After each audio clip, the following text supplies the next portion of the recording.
Hi everyone, Yasa Feta to another episode of Dimitra's Dishes. Today we're going to be making Lahanopita. Lahanopita translates to cabbage pie. Of course, I'm adding feta to mine, so it's cabbage and feta phyllo pie. It's so delicious and comforting, and we're making it into a spiral, so it's going to be beautiful too. Northern Greece is known for the best pies in Greece, but we also make this particular one on my island in Crete, and I just love it. Of course, they leave out the feta most of the time, but some people add it, and I always add it. But you can leave the feta out if you like. If you want it more tasty, definitely leave the feta in. Let's get started. Okay, so we're gonna begin by making the filling. And over here I have about 2 pounds of shredded cabbage. I like to buy the coleslaw mix, but if you have a large cabbage, you can use that, a large green cabbage. And then just shred a large carrot as well, and that'll be good enough. I'm gonna finely chop an onion. I have a red onion, but you can use a regular yellow onion if you want. You can just go ahead and chop that and add it to a big skillet. Try to use a wide pan or a wide skillet or a wide pot, so that way the juices can evaporate quickly and you don't end up with a very wet mixture. So add some olive oil to the onion and a little pinch of salt. I go with about 1/4 cup of olive oil and cook that over medium heat for about 5 minutes or until it starts to get nice and soft. Next, I have 4 garlic cloves that have been grated, and I'm just going to add those until they're nice and fragrant and warm through. That just takes a few seconds. Now I'm going to go in with the cabbage. It looks like a lot of cabbage, but just like spinach, it's going to wilt down to half the amount. I'm going to add a little bit at a time, and I'm going to increase the heat to a medium high.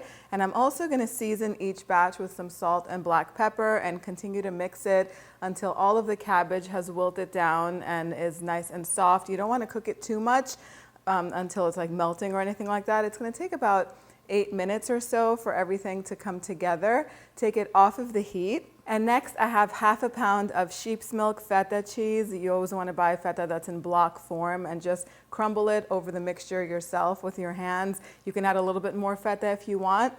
There are many times where this pie is made and no feta is added, like when there's during the fasting times, or sometimes we want a lighter pita, but today I'm adding it because I love feta cheese.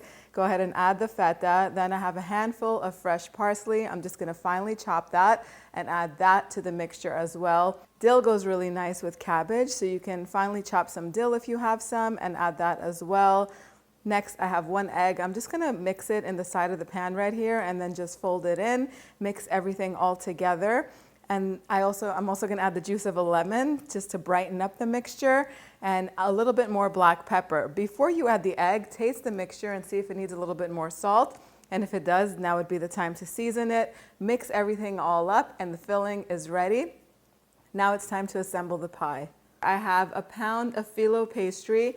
This is just regular No. 4 pastry that's used to make baklava and things like that.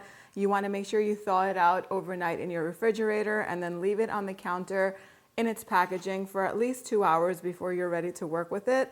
If it's at room temperature, it's going to be much easier to work with than if it's cold. So try to just with a spatula divide your filling into about 8 portions, so that way you don't run out of filling while you're making this. Take 2 layers of phyllo at a time, but if they're stuck together, then no problem. You can use 3 sometimes. You don't have to separate them because then they'll tear up. Some of the phyllo, for some reason, this batch of phyllo is not the best that I've ever used. It is tearing, it's kind of dried out, but you can definitely use it for the recipe. You'll see you won't be able to even tell once it's all put together. I have some melted butter here. This is salted butter. It's lightly salted. You can use unsalted butter if you like. I find that salted butter has a little bit more flavor. You can also use olive oil instead of the butter if you prefer that. Just drizzle some butter in between the phyllo layers and on top, and then you're going to take 1 portion of the cabbage filling and just spread it over the bottom third of the phyllo. It's about 1/3 cup if you're measuring, but again, I divided it, so I'm not really worried. And then go ahead and roll it up. I like to put some extra butter on the top edge so that way it seals shut. And the first portion that's rolled up, I'm just going to roll it into a coil so that way it has a nice shape in the center. And I'm going to put it in the center of this round pan. This is just a basic pizza pan, and I like to use it because it fits all of the layers on here. But you can roll all of them up into little coils just like this and bake them on baking trays if you prefer, but I'm going to make it in a nice spiral. So the first one is going to be coiled up, and then what I'm going to do is I'm going to continue to butter 2 layers of phyllo, put the filling in the center and roll them up. And I'm just gonna make all those rolls first. Then I'm gonna take each roll and I'm going to just wrap it around the center coil that I have over here, just to create a beautiful spiral shape. But like I said, you can do all of them into coils. If you're serving these as for brunch and you wanna do one per person, this is a really nice brunch to serve with Greek salad and some tzatziki. It's to die for, so good. But go ahead and continue to wrap the rolls around each one, and I also like to butter each one as I'm wrapping it and kind of stick it together, so that way it makes this beautiful spiral shape. Brush the top with a little bit more butter. You want to make sure that your oven is preheated to 350 degrees Fahrenheit, and we're going to bake this for about 45 minutes, maybe an hour, or until the whole thing is golden and crisp. So my pie came out of the oven in about 55 minutes. Again, keep an eye on it because each oven bakes a little bit differently. You want it to be beautifully golden and crisp all around.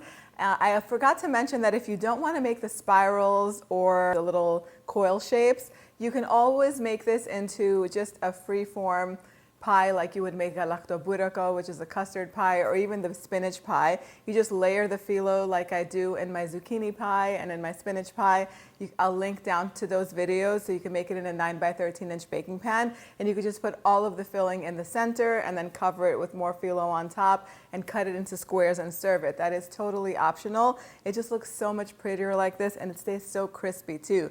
It does tend to get a little bit softer as it sits, but before you serve it, just pop it in the oven for about 5-10 minutes and it'll crisp up again beautifully. It is time for the taste test. My goodness. If you love zucchini pie, you're gonna definitely love this one. The cabbage, once you cook it down with those onions, gets nice and sweet. That savory feta goes so well with it. The flaky phyllo is crispy and flaky and delicious. If you want to print this recipe out, head on over to the website, dimitrasdishes.com. Let me know what you guys think if you make this. Make sure you share pictures with me on Instagram and Facebook. Thank you so much for spending time with me today. I'll see you all next time. Gracias.